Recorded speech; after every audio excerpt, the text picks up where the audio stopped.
Kingdom polemics exist to equip the church for battle against the kingdom of darkness in light of the particular threats of our day. Kingdom polemics is about taking the cosmic, Christological concepts of the Scottish Reformed and connecting it to the ground. Welcome to Kingdom Polemics. We are having a conversation today that is a bit different. There's been a lot of little different things here and there that I've been doing lately. The Tertullian thing was a bit different. We're going to talk about someone's experience, which I think is more than just his experience, but I want to put this on the record because I hear this story, I hear this testimony all the time. The things that Edwin, I'll introduce in a second, is going through, is a regular and ongoing and somewhat increasing reality. There are many men who are either in ministry or pursuing ministry that are rediscovering a lot of our Protestant past. And as they do so, it comes with a difficulty. It comes with some controversy. It comes with some cost. And so there are many men and women, that are married to us, that are going through the costliness of reform and reforming. And I could obviously share my own story about it, and maybe some of that will come out here. But I want Edwin to discuss how his journey to Reformation has led to the things that it's led to for him and how he's processed it. So I know you have to introduce yourself a bit differently, because you're now in a point of transition, but go ahead and let folks know who you are. You're the Israel conversation guest. That was a while ago. So let us know who you are and where you're at now, just in some paraphrastic statements. Yeah. So Aldo, thank you for having me. My name is Edwin Ramirez, former pastor of a small church in Western New York. We had about between 100 and 90 people, given whether or not there was a potluck that Sunday. But yeah, man, I've been in ministry for over a decade, different capacities. I have a small YouTube channel, The Proverbial Life, wife, 4 kids. And yeah, man, I'm looking forward to talking about my experience, the good, the bad, and the ugly. I'm in the early process of it, given that 2 weeks ago is when I had my last day at the church. And since then, just been processing, thinking, evaluating myself, and just assuring or tightening up some areas in my own thinking to help me clearly understand what took place, especially moving forward. Yeah. I think a lot of times when you're in the middle of these things, it's hard to understand what is going on and what happened at times. And then retrospectively, there's a little bit of a HD clarification. Yep. In a lot of things. So why don't we start with describing your personal journey of reforming? So let's think about you reforming personally and start with what led to what. And as you talk about your personal journey of reforming and this leading to this, where were some places you struggled and you went through as you embrace one thing that led to another thing? So let's start with that. Yeah, man. So I think I was predestined to be a Presbyterian. Just the Lord, man. I wasn't raised in a Christian home, weren't taught biblical truths other than just the Lord's Prayer, praying as quickly as you can so that you can eat your food. That was the kind of home I came from, Catholic background with grandma and everything like that. And then kind of grew up, there was an acknowledgement of God, but it wasn't the Lord Jesus Christ. Lord saved me at a Pentecostal church. And I think the beginning work of being presented or introduced to Calvinistic thinking was probably in my early stages of when I came across this guy named John MacArthur. At that time, I was a McCarthyite. And then when I'd grown in the Lord had helped me understand some problematic and some differing issues that I have with his understanding on some things. And then I was introduced to men like Thomas Watson and the Puritans. Then it became like kind of your Calvinistic evangelical people like, Paul Washer and Voddie Baucham, and little by little, man, just growing and reading and thinking and asking questions. And so throughout those years, became a pastor at different points, or at least leading some kind of capacity in ministry. And most recently being called to be the pastor at this church in 2000. And I think during that time, in 2000? So in 2020, pardon. Okay. 2020. I was like, you've been pastoring for 25 years. I know. Excuse me. Right. Thank you. The pandemic messed my mind up. I think 2000 is 2020. Yeah, so about 5 years ago. Yeah. So 2020, I was called to be the pastor at this church. I was a member at the church, and the pastor left out of nowhere. He just quit, and there was a vacuum. There was no one to fill the pulpit. I was a member.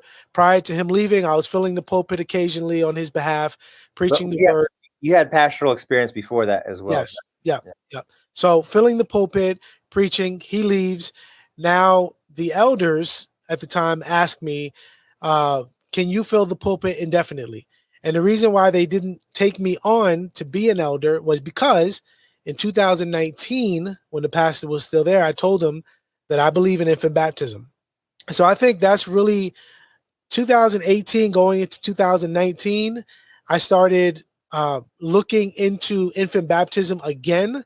My wife and I, before we had children, had done some Westminster Confession studies and all this, and still wasn't quite convinced.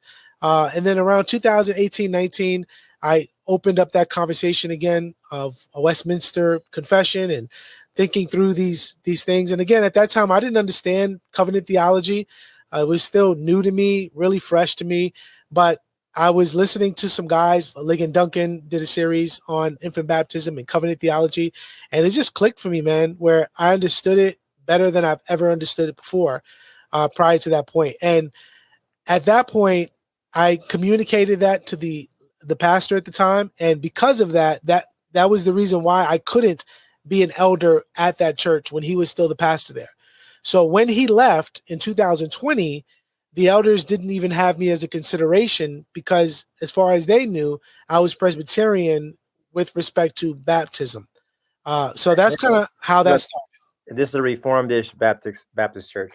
This is a Calvinistic church. So Reformed-ish. Right. So they would be, neo-Calvinistic. They, hold to the sovereignty of God, soteriology, but nothing more. It was really just McCarthyites, really. It would be their description of what they believe. Yeah. And so how did you go from that to being a KJV preaching 1615 Psalter confessing, post-millennial a cappella exclusive psalmody? Yeah. Like, how'd you go? I mean, because you just said, oh, I was a Paedo Baptist Calvinist who got called to this church. Yeah. But 5 years ago, now you're all these other things. So yeah, how'd that happen, man? Yeah, it happened in stages, bro. So like that, thank you for asking that question, because the other things like the KJV, that process I started thinking through in 2016.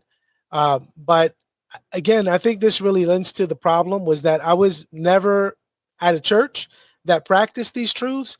And so when I came across them, they were truths that I was really looking into and convinced by, but didn't have a place to walk that out and think through it collectively with others.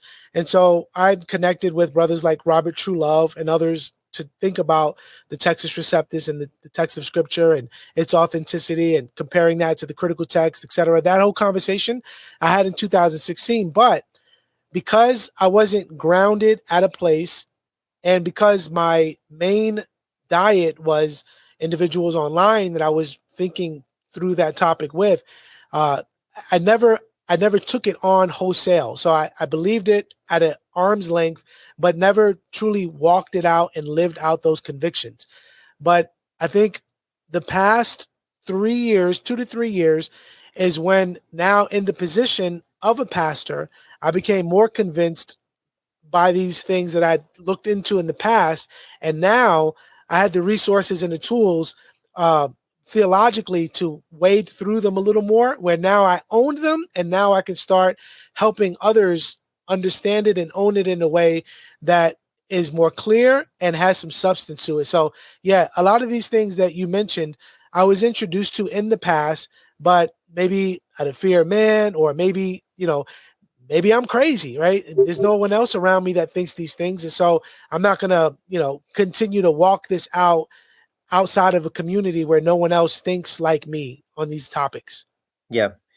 And that's a huge factor in this conversation, is a lot of what we process in these matters, particularly like these more traditional, confessional, close to Second Reformation principles that have been lost. Like, these are things that we have to process very in isolation, So it's, I'm not saying that like PCA, the PCA ordination process doesn't have us deal with Reformed views. They do. I'm not even saying that, seminaries like RTS and Greenville, whatever. I'm saying there's a lot of things still that are not normal conversations, right, in the mainstream of seminaries and even larger denominations. I never had to think through head coverings in my journey of ordination or education. I never had to think through psalmody. Now, maybe some institutions or places do help men think through psalmody, but for the most part, a lot of these things, because there isn't much of a predominance of them, you are stumbling up on them by yourself. And a lot of times you stumble on them in the pasture, where all of a sudden now you have to think through these things, and you have time to think through these things, and you have a book budget. That's important for me to bring out, because I think the discovery of these things as you're ministering can be taken the wrong way by those who see you ministering. They're like, where did this come from? right. Why are you doing this? As if, like you had this nefarious plot in your mind that I am going to take a job and then I'm going to go out of my way to find all these things that are shocking.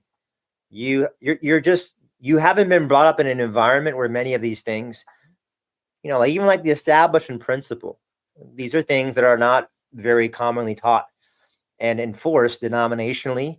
And so you begin to think through things as a pastor, and then you begin to look into it, and then you realize, okay, this is something that I haven't been taught. And then you realize that it's not just some anomaly, strange thing. When you begin to talk about it out loud, and then you're thinking about this, and you're talking about this. And so the issue is, a lot of us men, we're discovering things in ministry that we should have learned under care. We're discovering things as we pastor that we should have learned, from our local churches as members, right? And the navigation of that difficulty is very important, because it could make you believe that because I am finding these things at this point in my journey, there is something wrong in my journey. This is a lot of times what happens to us. Like, man, like, did I take a detour somewhere wrong that got me to this point? And this is just what happens when the Matrix, Yeah. red pill, blue pill, becomes a part of like the story of your church era. But was there anything out of these journeys into further Reformation that got in the way of you getting there sooner, other than you did say that there was the issue of there wasn't like a broader environment conversing about these things. But were there other things that like got in the way of you getting here sooner or more with more fluidity? Yeah, so that's a good question, and it leads me to this point that I was going to make in light of what you said, is that when you're used to being in an environment of superficialness, and you're almost maybe not ridiculed, but looked at sideways by asking deeper questions and thinking through things, then you're kind of like put on an island, and now you're either crazy or you conform and start speaking correctly again. And I've found myself in that area where I've come across, let's say, the topic of head covering. Well, you can't really have that conversation with too many people because there's a surface level that people are functioning in. And not just, I'm not even talking about lay people, even ministers. You start talking about things and it's just like, well, the gospel is what matters and winning souls and all this. It's like, yeah, I get that. But the Bible also talks about this too. And so what do we do with that? And so I think that was a big stumbling block, man. Again, I'm coming from the Baptistic non-denominational world where, the main things are justification by faith alone and the 5 solas and all those things. And then when you get outside of that world, to ask more questions, now you're kind of on an island. And that's what I found, man. Yeah. Being on that island, now it's like, you hear statements like, be careful, that's legalism, or I know someone who used to believe that very thing and they went down this path. And, now you're like, there's a distance that's being created between you and other people. And it happens real quick once you start talking about other things that, maybe we don't all agree on. Yeah. Yeah. So there's a social stigma component that is much more powerful than we realize. It's hard to be in the Christian universe and to process things and to be deemed sub-Christian in a very quick and disproportionate, unfair way. And I think it reminds me somewhat like what goes on and by the way, your experience in the Reformed Baptist non-denominational world, what you describe, it's also very much a thing in the confessional world too. Now, I'm not going to say it's the same. I do think that we do have more convictions about more things, but that evangelical vibe that makes the soteriological, like the redemptive, somewhat of like the ongoing mantra that either implicitly or explicitly demeans or diminishes other points of precision in doctrine. Like that is something. I was talking to a friend of mine in Florida about a PCA church that he goes to, and he's like, I hear the gospel every Sunday, which I appreciate, but there are many things in the Word of God that I do not get taught on. And this is the issue with the redemptive historical, you preach Christ in every sermon, that for some reason then unpreaches much imperatible things, and says, yeah, that's in the Word of God, but like it's not as important as the gospel, therefore it's not important. Right.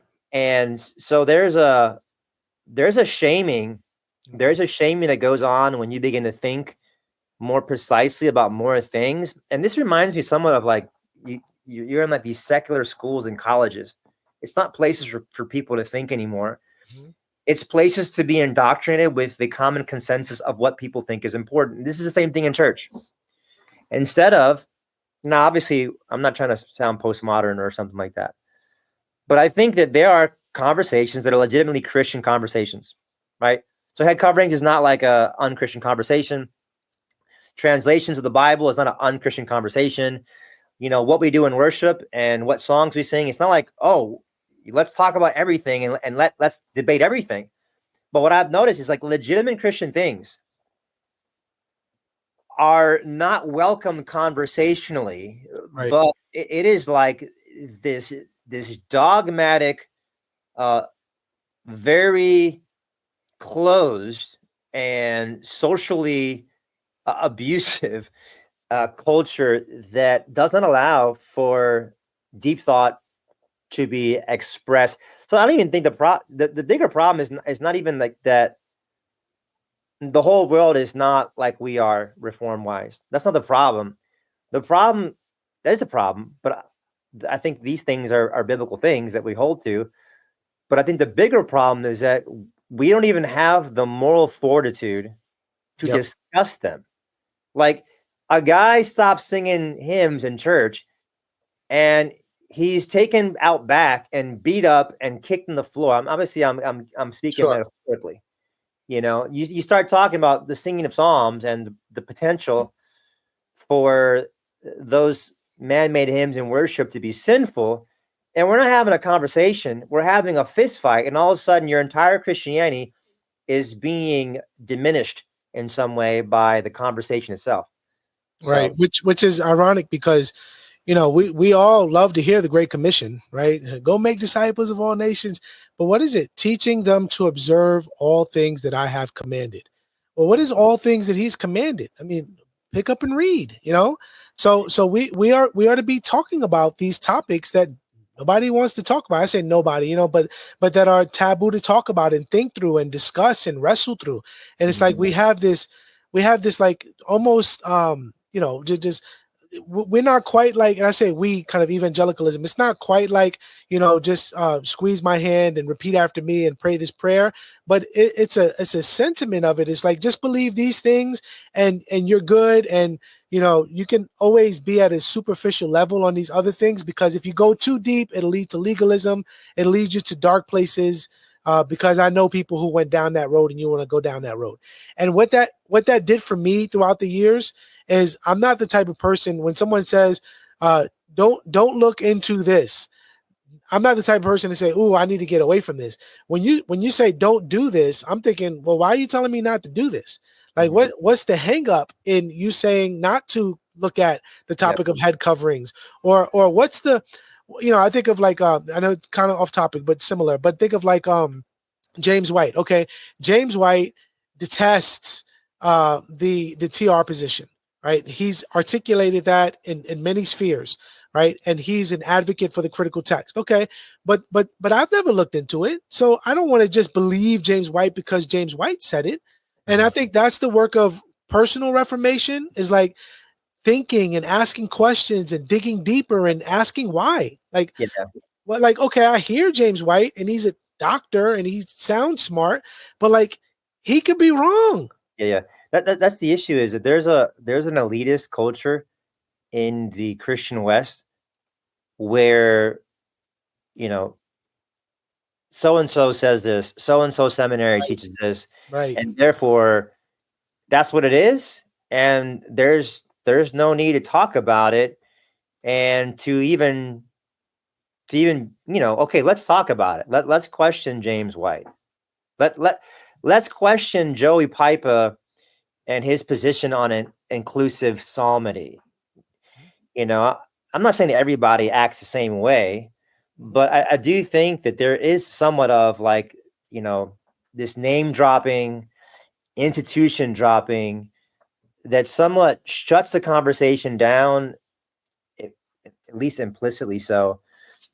And I'm like, well, guess what? The narrative is not controlled by what these men say about what they're saying about. Our conversation is much larger and longer. We have voices, authoritative voices that are heard in many writings over many centuries, over many confessional documents.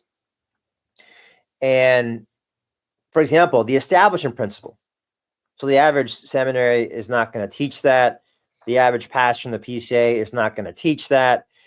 There's not a strong verbal support for the establishment principle.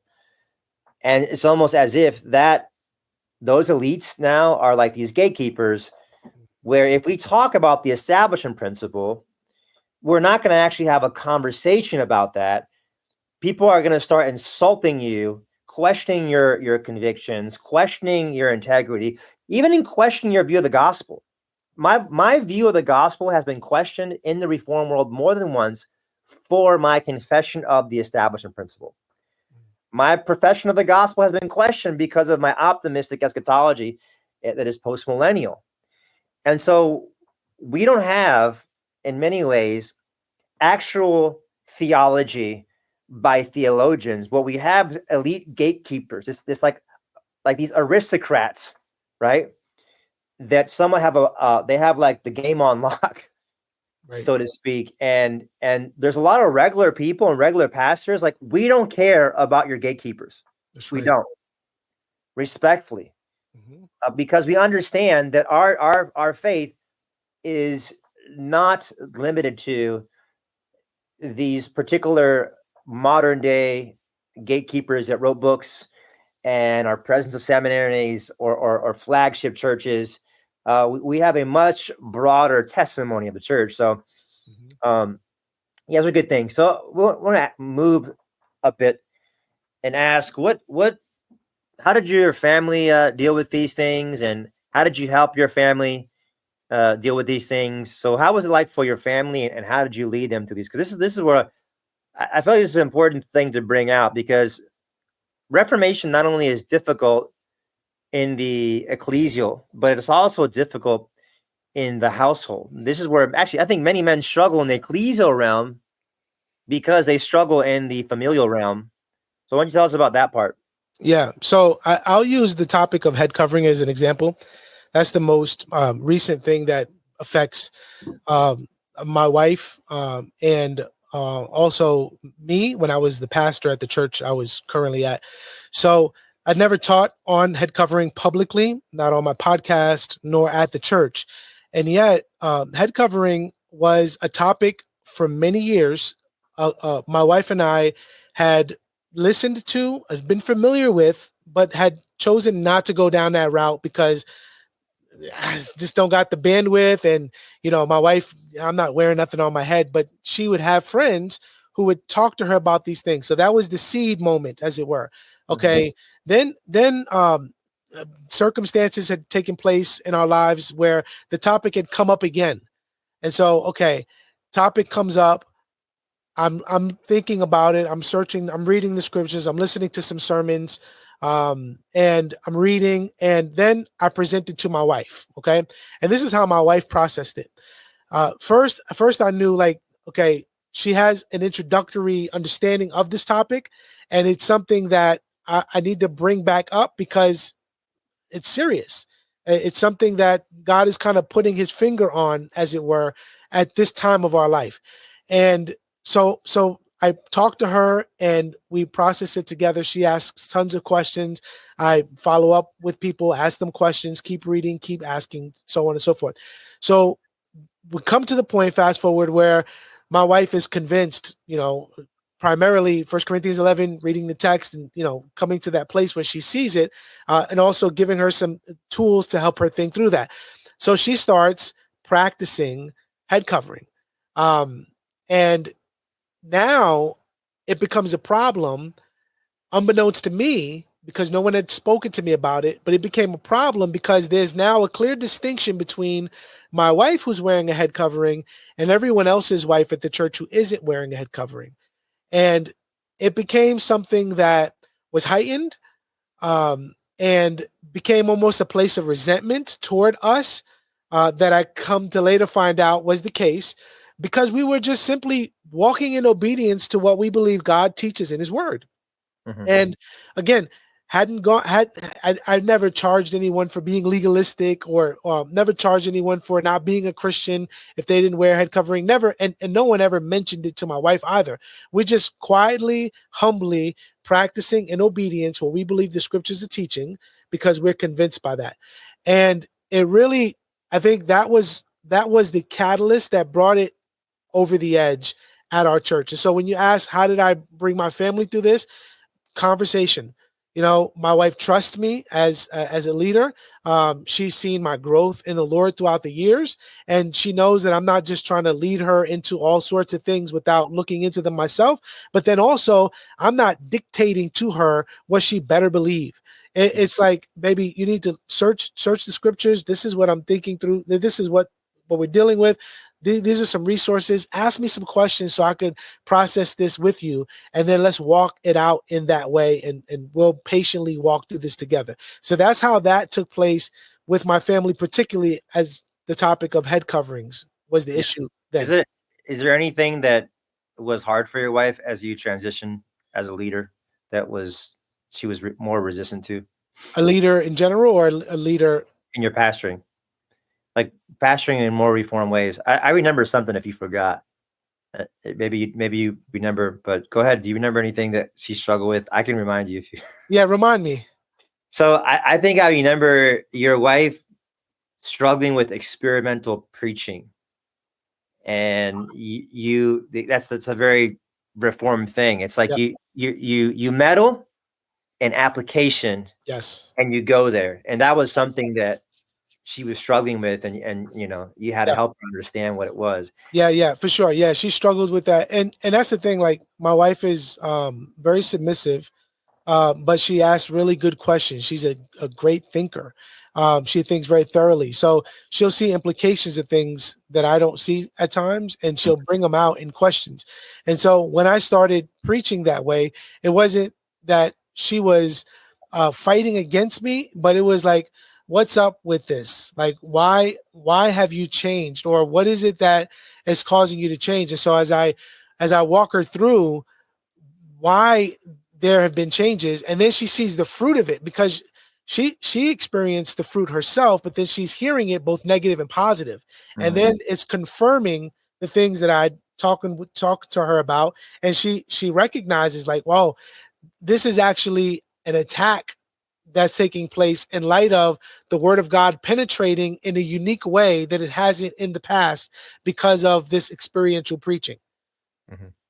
Yeah. So I would say that was, I'm glad you brought that out, because that was another tipping point. I think there were stages. So I think it started there. It started with the preaching. In fact, I remember, I tell the story, I've told you this, but I remember sending you a sermon and feeling kind of proud of myself. I think this is a good sermon. I'll send it to Aldo. And also asking one of the other elders at the church at the time, what do you think of my preaching? And you said, the sermon, besides making fun of my blazer that I had on, you said the sermon was good, but like it wasn't experiential preaching per se. And you kind of spoke into that, gave me a book recommendation. I bought the book, read the book, and then I listened to some of your preaching and other preachers who preached that way, and it clicked for me. So now, like anything, when you learn, you learn.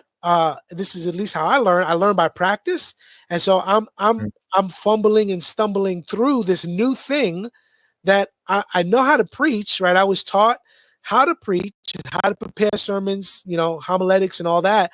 But then there's this aspect, this kind of turning of the diamond, as it were, where you're like now applying the text in such a way that really steps on things that need to be stepped on, that excavates things that need to be pulled out. And bro, when that happened, it was like, all right, I've got a problem with you that I didn't know I had with you. And now, and you keep doing it, right? Like that was the other thing. I was getting emails at the time, calls, text messages. What did you mean by this? Why did you say this? Why did you do that? And, patiently walking through that. And when that started to get highlighted by a group of people, at the church, it became more of a problem when I didn't stop doing that. It was like, okay, maybe Edwin had an off Sunday. Maybe he, had something, that bothered him really bad, but he keeps doing it. And I don't like this. That was another thing that got me in trouble, as it were.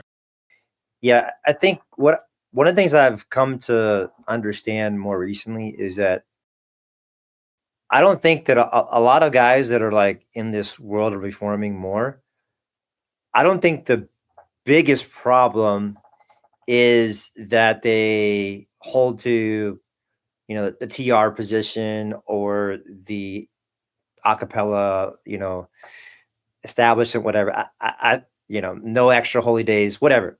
Yep.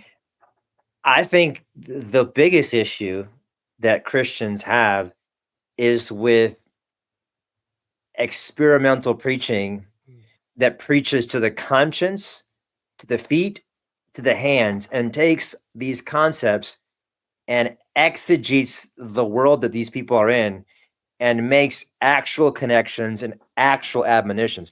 That's why they don't like these men. And the extra practices that they don't like, it's just more things to use against the person. But it's not about those doctrines or practices per se, though it's related to it. But I do think it's like this kind of preaching, it makes me feel like I need to change. Yeah, it exposes. And I'm not okay by just coasting on my previous graces. And then other things become more used. But the bigger issue is like the preaching. That's And to that point, bro, I would say, like, the people who, in the beginning of my time at this church said that they loved me and cared for me. I don't doubt that was their sentiment toward me then, but I did see how their love for me, or at least how it was expressed initially, definitely waned. The more I did what I believe God was teaching me, and again, bro, pastorally, patiently, not shoving it down people's throats, but also being excited about. I think, bro, like the past 3 years, 2 years, because again, I was there 5 years. The first 2 years was just watching, little by little, making necessary changes. But the changes that I made were pragmatic at the time, those first 2 years. And then the last 3 years, probably 2 years, it was like, oh, these changes are intentional because this is exactly what God prescribes. Mm-hmm. This isn't me, like, as an innovative thinker, leader, coming up with something that I think would lead us to this heightened worship experience.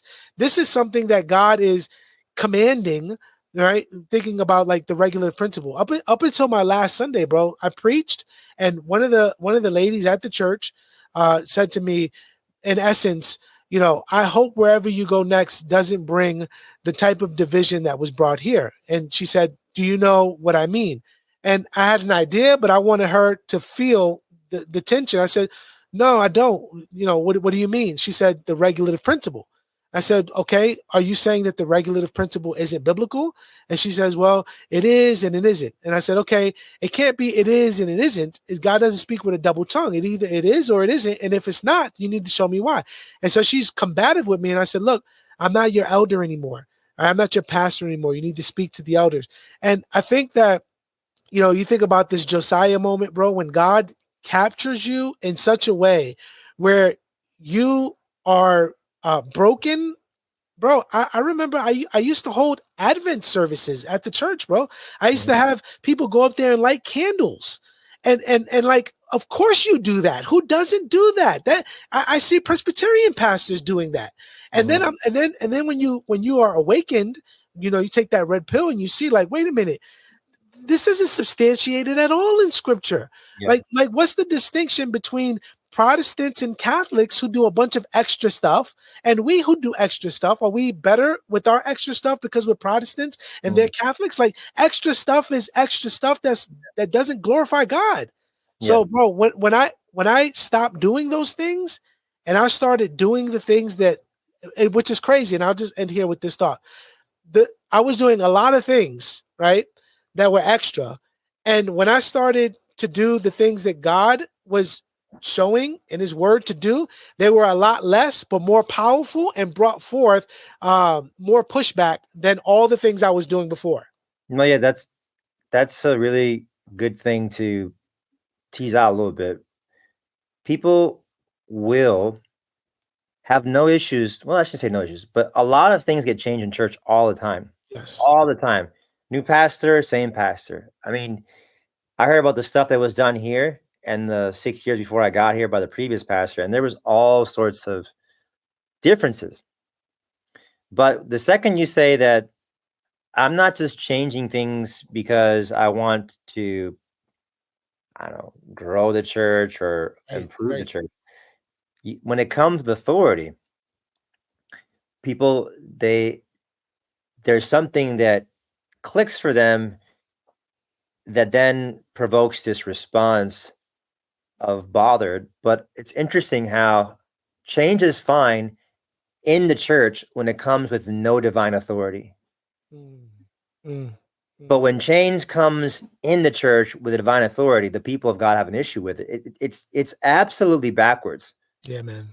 If anything, God's people should be uncomfortable with changes that, obviously, I'm not going to, we changed the paint, Sure. Whatever.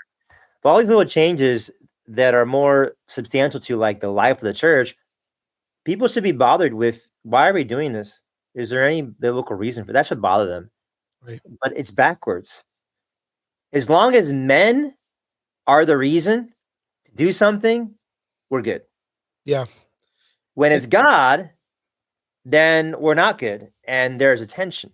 Yeah, and that's what's scary, bro. Is that, and that, I think, man, this is what brought me to a deep conviction, bro, and almost like a sorrowful. I look back and we recorded our services like other churches, and I look back at some of those practices, like the Advent, like the Christmas Eve service and Easter service, and all these like acknowledging of special days, outside of the Lord's Day.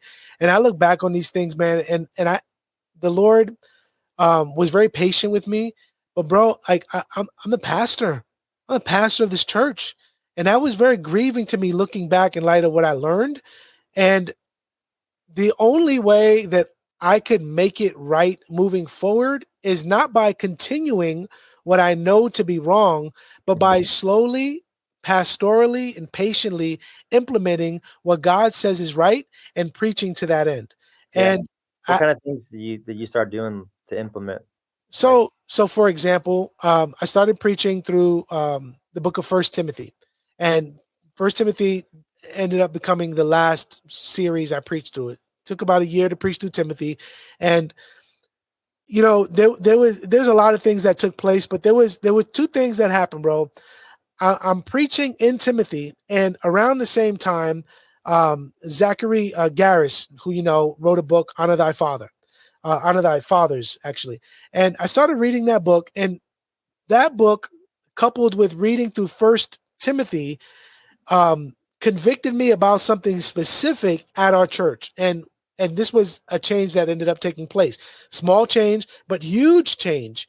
And that change was, it was this like this conversation about egalitarian, complementarian, and patriarchal. Okay. And seeing what the reformers said about male headship in the church, those who have an office and their responsibility, then that leads me to look into like what the confession of faith says, and starts going down that trajectory, asking questions. Well, at our church, we would have corporate prayer. Okay. And in that corporate prayer, we'd have anyone praying. It was kind of like everyone do everything that the minister is supposed to do, because we're all equal across the board in everything. And so there's no distinction in roles. And so women would pray publicly, and men, who shouldn't pray because it's the spiritual thing to do. Well, I took the public prayer out and I changed it for the pastoral prayer. And bro, I got levied all kinds of charges because of that practice. And again, I knew that these weren't changes I was wanting to implement because I think it's a good idea, but because this is the order that God has prescribed in the solemn assembly on the Lord's Day. And so in talking with the elders about this, I started to see they're actually not all in agreement on this. And then it trickled into the conversation of feminism. And so I'm preaching through Timothy, and I'm preaching in such a way where it's in alignment with some of the practices that I've implemented. And now I lost it, bro. Now I'm silencing the voices of women at the church. I only want men who are ordained or men who have been set aside or are going in the trajectory of ministry to do things that are particular to office bearers. And so it started to go downhill real quickly once I started implementing these things I was learning. Yeah. One thing I've noticed when we're talking about further Reformation, whatever it is, whether it's I want the Protestant Bible to preach out of, I don't think that we need a band to sing the Lord's songs. I do believe that we should preach an optimistic view, whatever it is. What I've noticed is that underneath the issue of these things being controversial, there is the issue of churches being led by the congregation.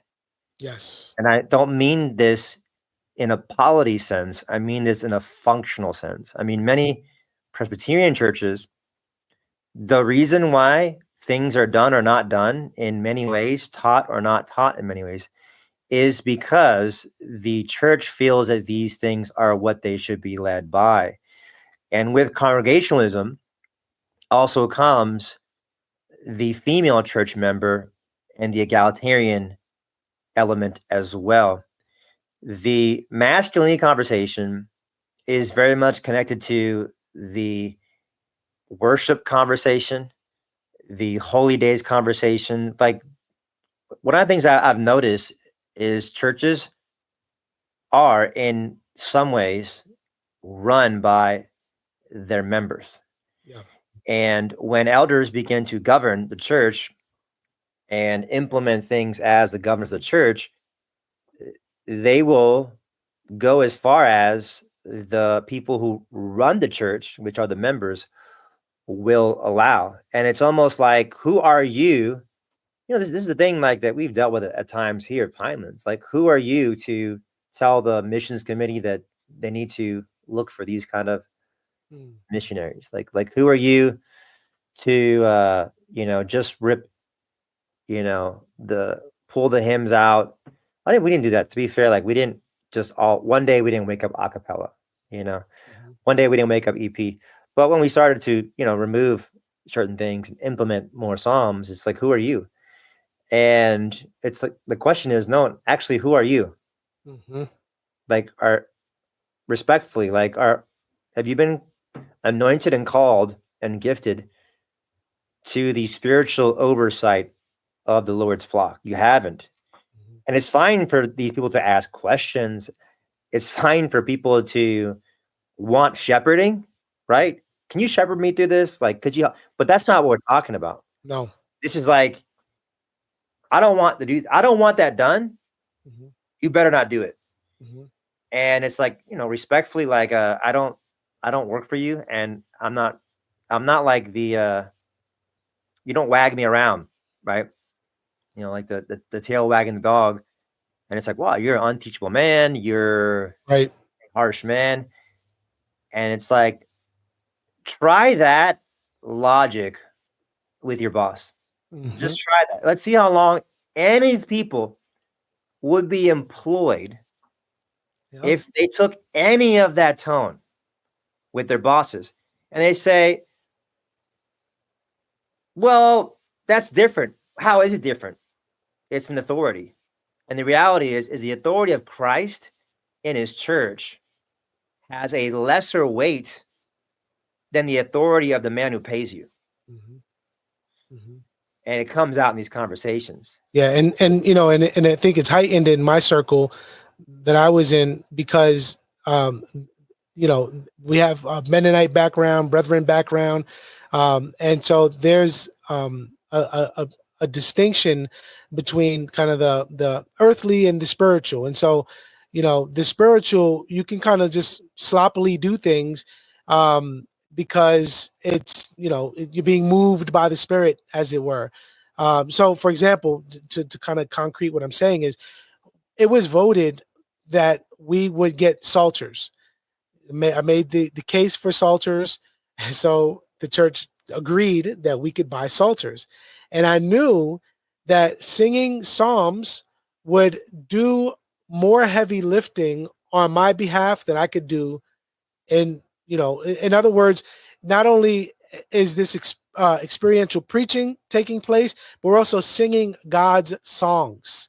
And in singing these songs, it would bring out things that I may or may not be able to cover in my sermon this week or in this series, right? And so what ended up happening is some of the people that come from these backgrounds who are leading worship are singing these psalms, and these psalms are saying things that they would never say, right?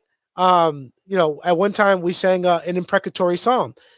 I explained the psalm. I explained, the application of imprecatory psalms, and I did that, and then we sang it. It was beautiful. It was glorious. Well, some people felt like they couldn't sing it because they were sinning, and then weeks later, come to find out, one of the people that were leading worship said, "I will never ever sing an imprecatory psalm."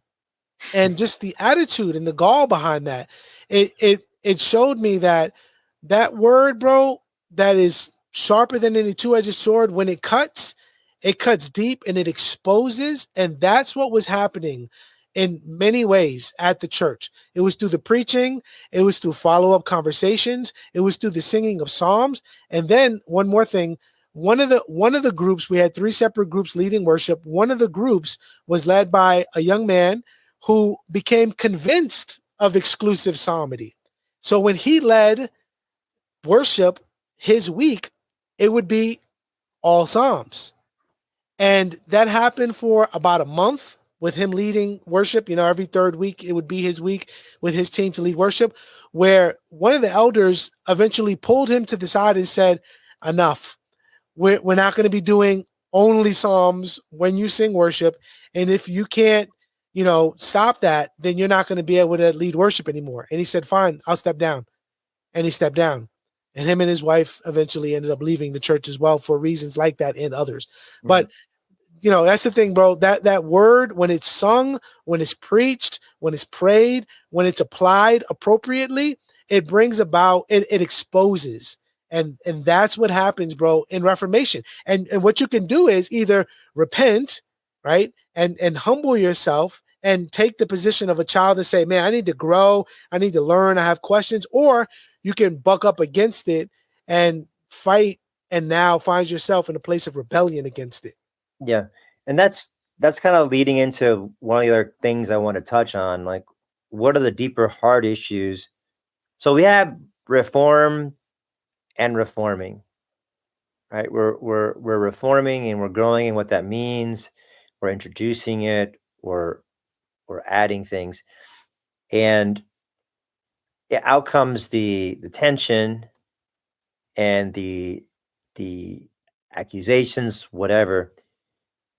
And there's really a deeper there's deeper issues underneath. And you just touched on one.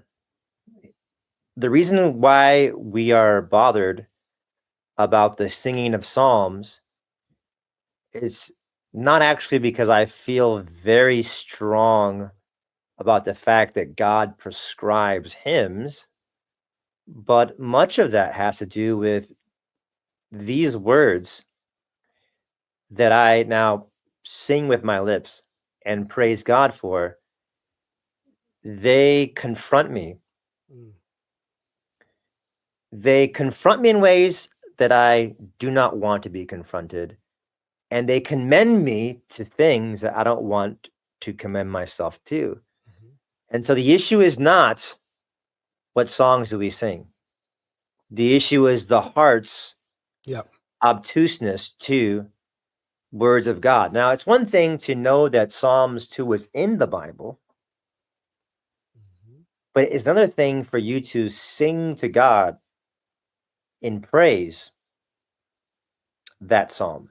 That's Hey, very and let me add to that, bro, with that point.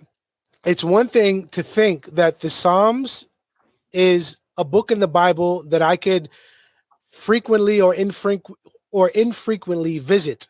It's another thing to know that God doesn't want you to just visit the book in reading, but that he wants you to meditate on this by virtue of singing it, right? Like to frequent yourself with the Psalms enough that it would flow out of your heart, right, through your vocal cords to your lips, and then be examined by what you're singing, and then also because the psalmist is invoking judgments on God's enemies, right?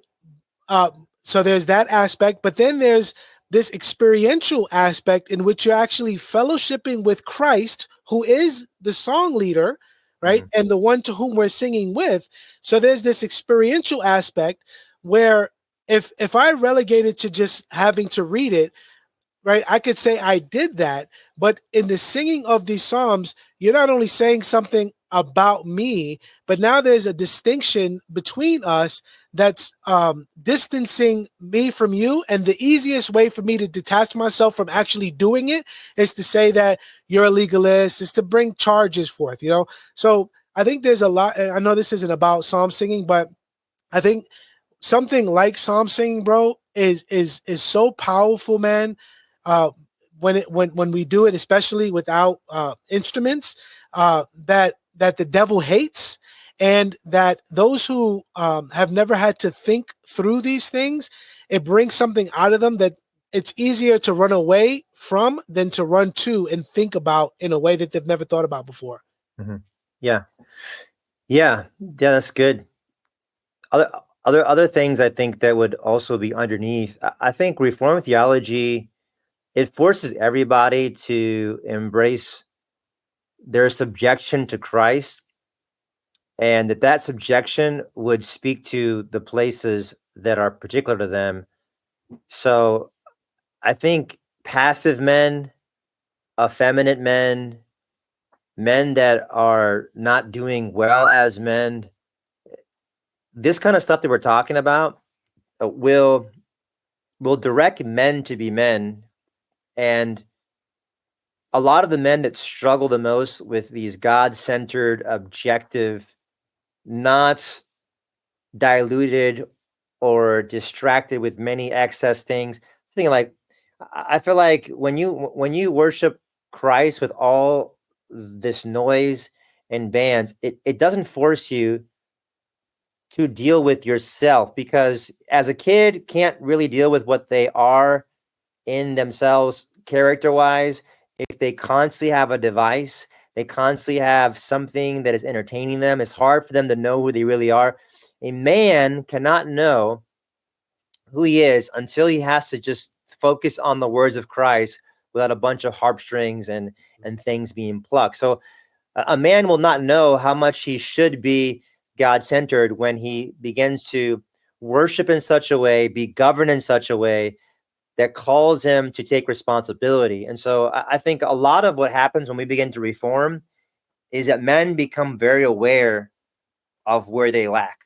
Yeah. And that could bring them to either see the need to grow as men, or turn the guns on you and then say you are the unfair, unrighteous man, when it has nothing to do with that. The reality is you are a weak man who is now being made aware of your weaknesses through the oughtness of God being brought to more areas of life. And that's what the issue is, right? Or the issue is your wife controls your marriage, bro. Your wife runs your home. And now your wife is not happy with things going on in your church, because she's not happy and she controls you and she runs you, and you have a bad marriage. Now you have an issue with Reformation, but the issue is not with Reformation. The issue is you have a bad marriage, you have a bad dynamic, and she is leading you and guiding you. And now this whole conversation about Reformation has nothing to do with the actual things, but it's about your bad marriage, you know? Yeah, man. And bro, we could talk about that for hours, for real, because there's levels to that, right? Not only your marriage, but the way you were educated taught you to be like that, right? Like most people are educated in ways that would cause them not to think for themselves, not to question the person in authority in a way that would dig deeper than what they're initially told. And so when you get into this reformed world where people are saying things and teaching things that take you beyond what you're used to, now you're having to do something you've never done before. And now you're having to think in ways you've never thought before. Yeah. And you get to this breaking point where I said this to you, bro. Reformed theology made everything worse and everything better in my life.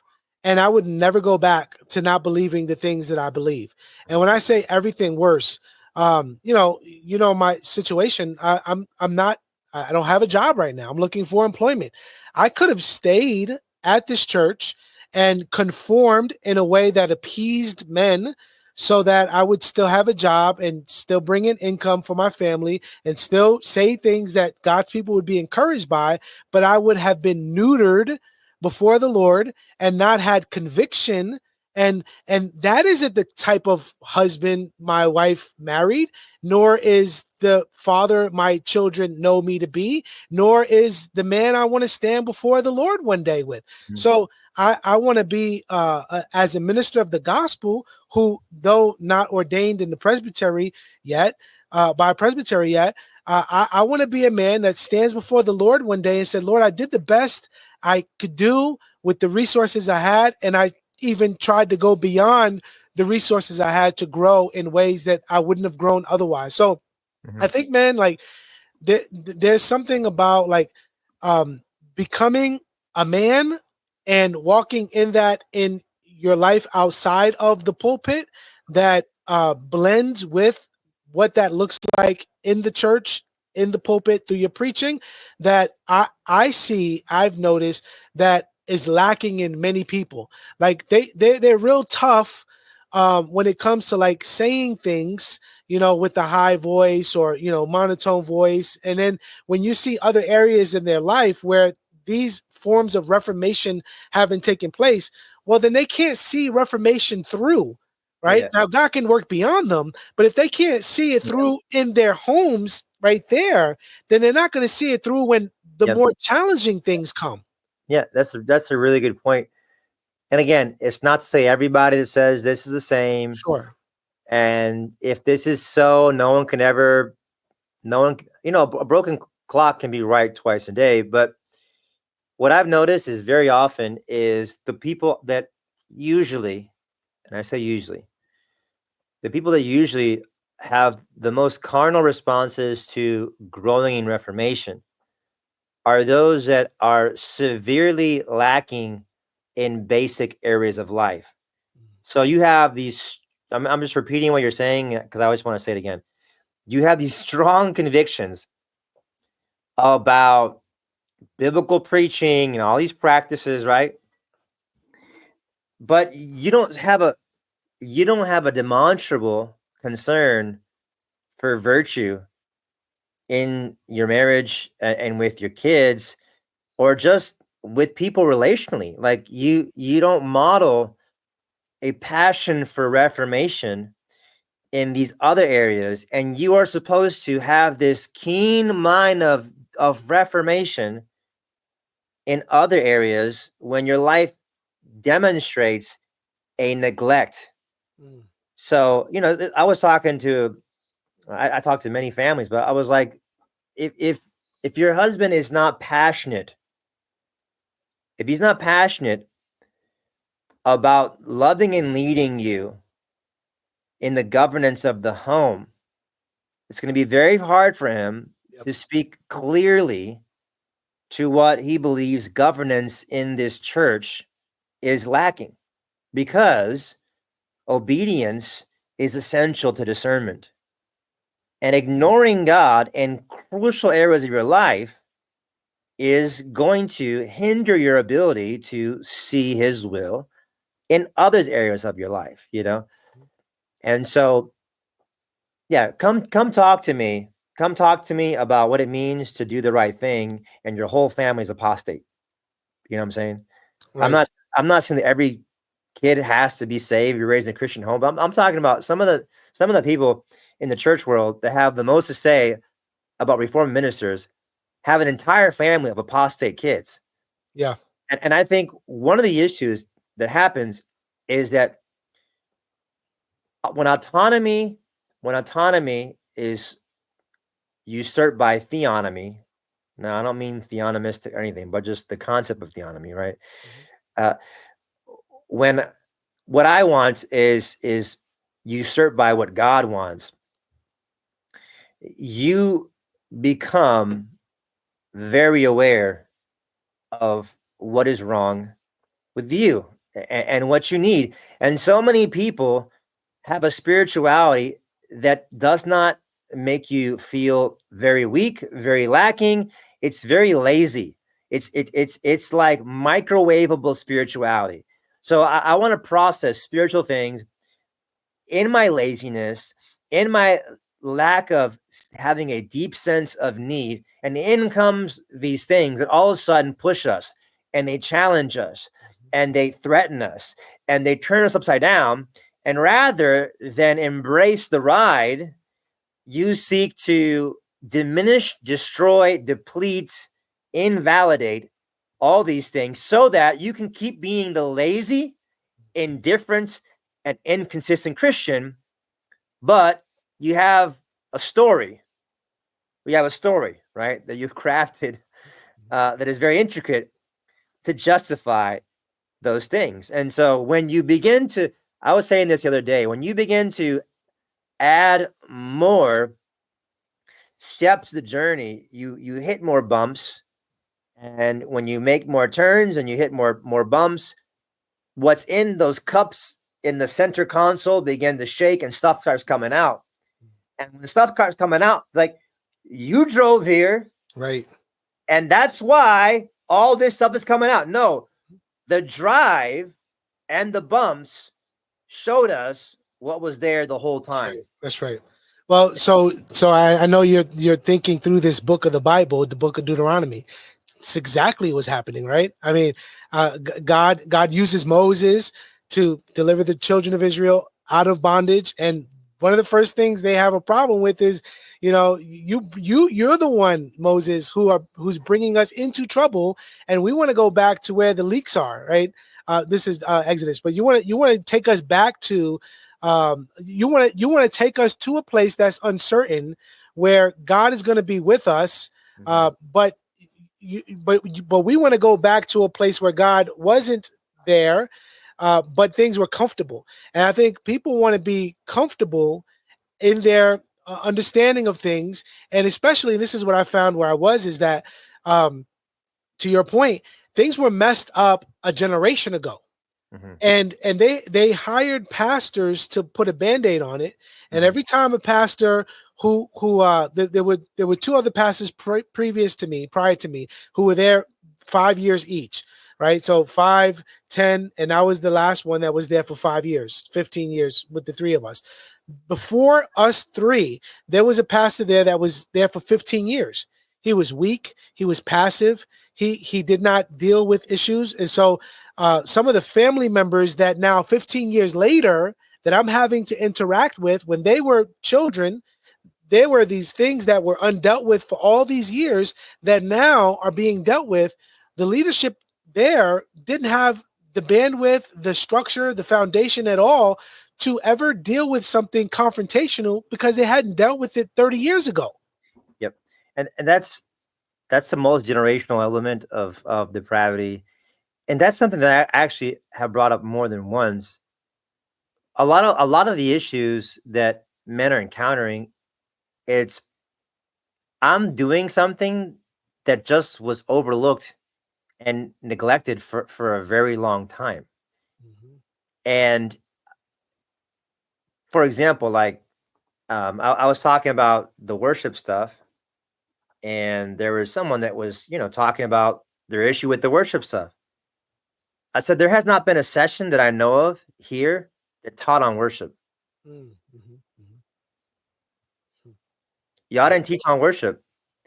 You didn't care about worship, but now you care about worship that I'm teaching on worship. Right.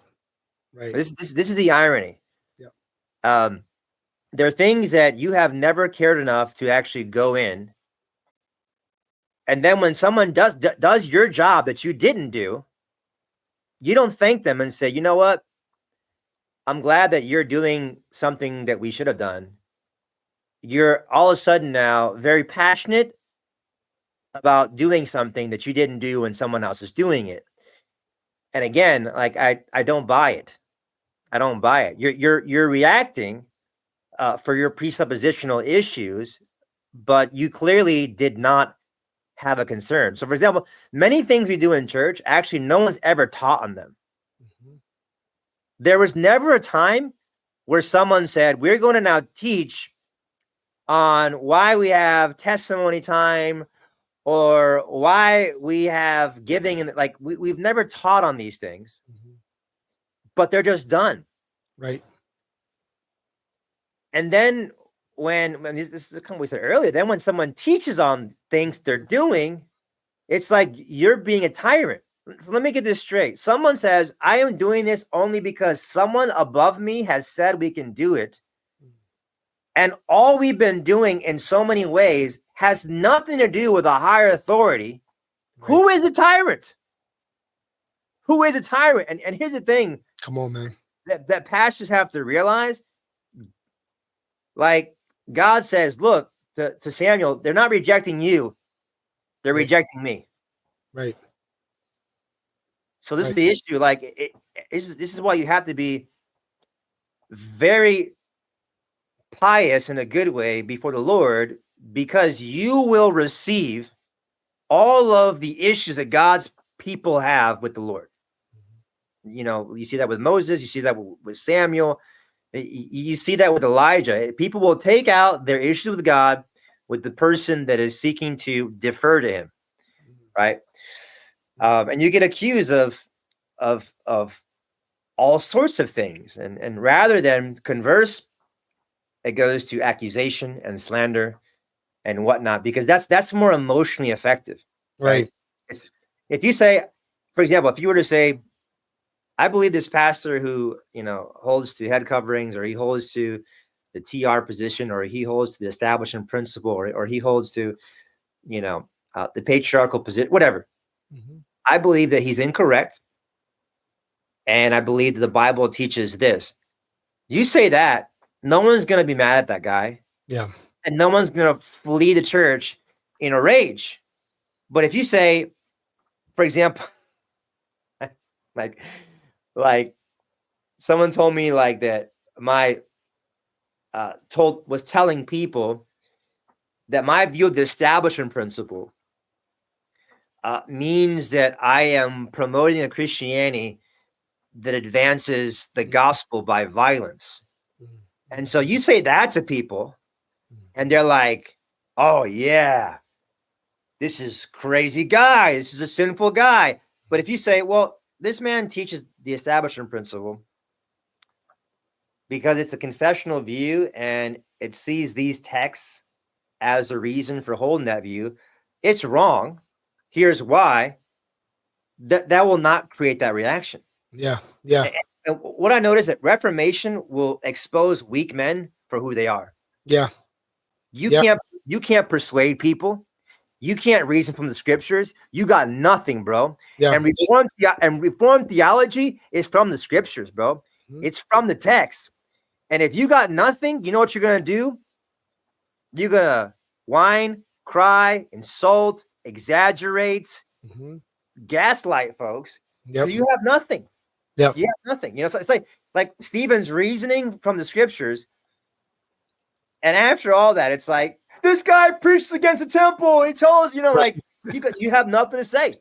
Right. You got nothing to say. And a lot of the anger is not like with men in this world that we're in. It's not like you're being unbiblical. It's like we can't resist the reason which you're coming to us with.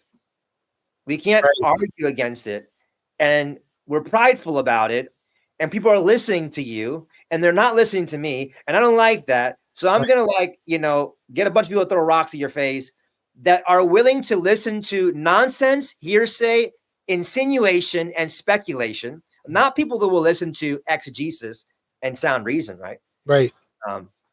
Yeah, and yeah, man, and that's what's discouraging. You think of like, because again, these aren't faceless people, right? These are people that you pray for, that you will drop everything in light of an emergency, hospital visits, and cry for their soul. I had gotten people sending me all these types of critical things, and I'd asked them, at one time, have I benefited your family in any way? And the response was crickets, silence. I mean, and this individual that I'm speaking of, his spouse was going through a life crisis, talking about suicide and all these things. And then I remember, just without question, bro, because that's what God called me to be, as their shepherd, to be there and to love them and to give them resources and to pray with them and to do all these things. And when things had gotten to the point where I had lost my usefulness in their eyes because I wasn't saying the things that they want to hear in the way they want to hear it, then I became an enemy. And now they could see nothing good of all that I've done on their behalf. And that's really just the cost of ministry, right? Overall, is that the people you desire to see conformed into the image of Christ, right? Some people say that the sheep bite, Yeah. And that's the unfortunate aspect of ministry. Yeah. And idolatry makes you irrational, Right. So, if someone who is, and I'm thinking about, it's a good thing you brought the face's name, because all this stuff is not like ethereal, abstract. I mean, this is like real stuff, real people. Yeah. I know people, like, I walk with them through all sorts of things, married them, shepherded them, opened my lives to them. And now, because I sing psalms without instruments, you want nothing to do with me at all. And you don't even want to be around me as a leader. And I'm like, wow, man, like that's idolatry, bro. You love noise more than people, bro. You love certain kinds of songs more than you love people. You know what I'm saying? That's what it comes down to. It's like, one thing, like, I've heard you, like, I don't understand these practices as well as you do. I'm not sure I'm there, but I see the grace of God in the church.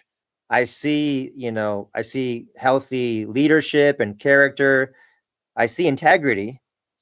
So I'm not singing music I would prefer.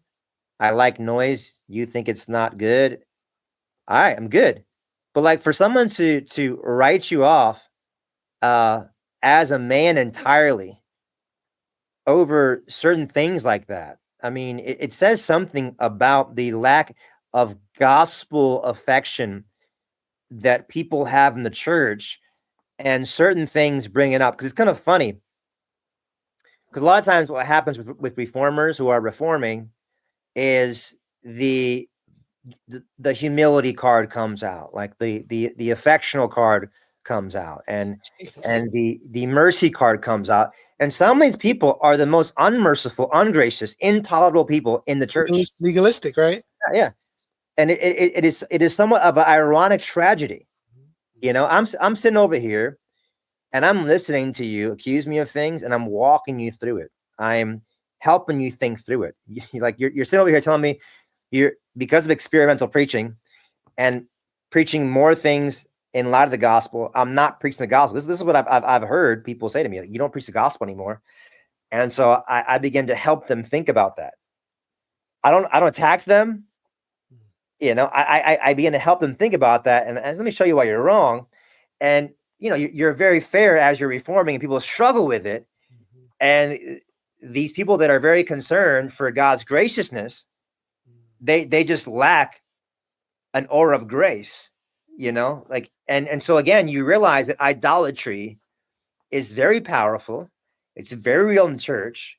It makes you irrational, and it makes you inconsistent. And we're not saying these things, whoever's listening, because here's our pity party. It's not about that, but we want to help you how to process these things, because let me tell you something, this this is hard stuff. This is very hard stuff. This is very painful stuff. And you need the tools to process it. Yeah. You need the tools to navigate it.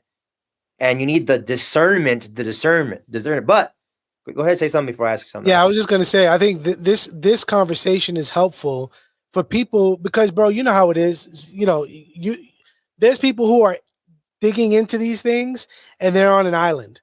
Maybe they're Baptist, right? And they're looking into Presbyterian, you know, and all that, and now they can't talk about it, so they feel like they're on an island. So these kind of conversations are like, I'm not crazy, right? I'm not crazy. And so I think it's helpful on that end. But then I think the other side of the coin that is also helpful with is, bro, like the fortitude that it takes as a man to keep moving forward, taking the blows and persevering when, like, as Athanasius said, right? The world is against you. And he says, no, I'm against, you know, I'm me and God are against the world in essence, right? Like God, like Paul said, if God be for me, who can be against me? Like that's the kind of men that God uses, weak men, right? Not perfect, blameless by God's grace, but men who want to see God glorified than men feared, right? We want to fear God more than we fear men. And I think that kind of work, the work of reformation and revival that takes place externally must first take place internally, and then internally, and then locally where you're at, and then it trickles, bro. And where it goes, bro, only the Spirit knows, right? You know, God can raise up a man like a Luther or a Calvin or a Zwingli or a Knox and do things beyond they anticipated initially, but it starts there, bro.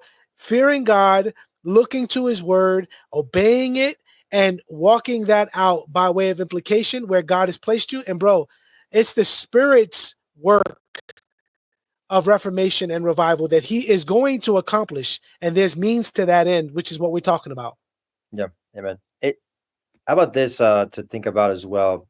Because we talked a lot about what we've seen with others and around us. What did God show you that was wrong with you as you were seeking to reform his church? Where were you exposed, and what did you learn about yourself? Yeah, so thank you for asking that. It kind of lends itself to what I just said, is that I feared man. You know, I feared, you know, what are the people going to think? Am I gonna lose my job?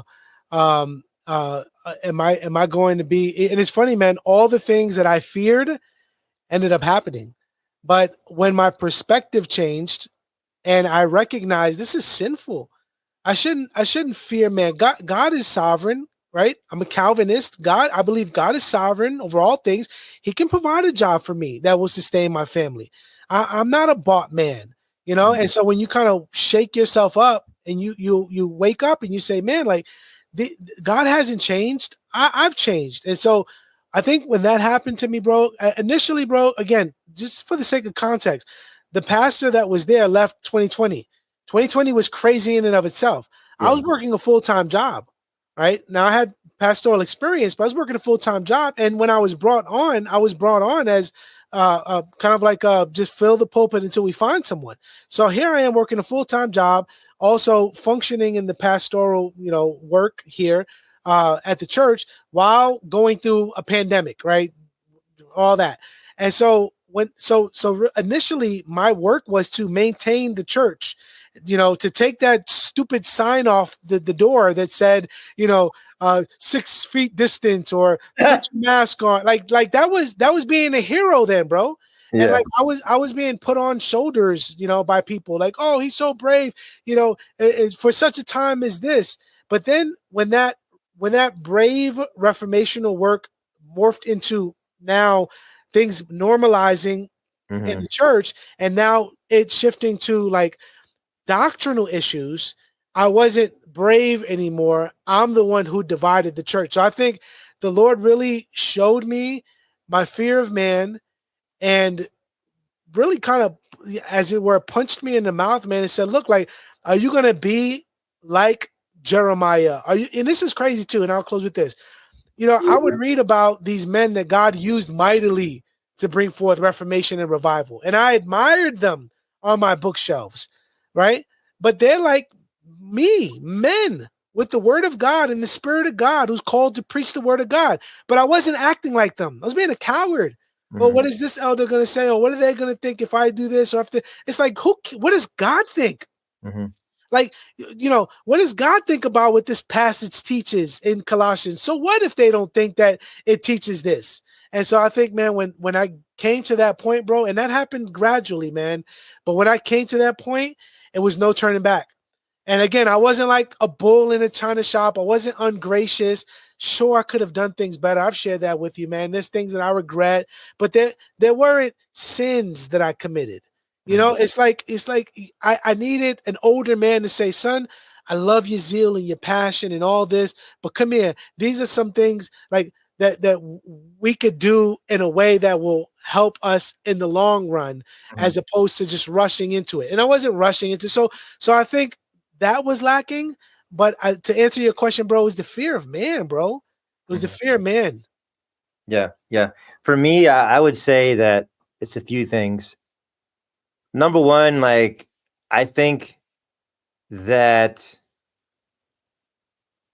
there's a way to be overwhelming in truthfulness.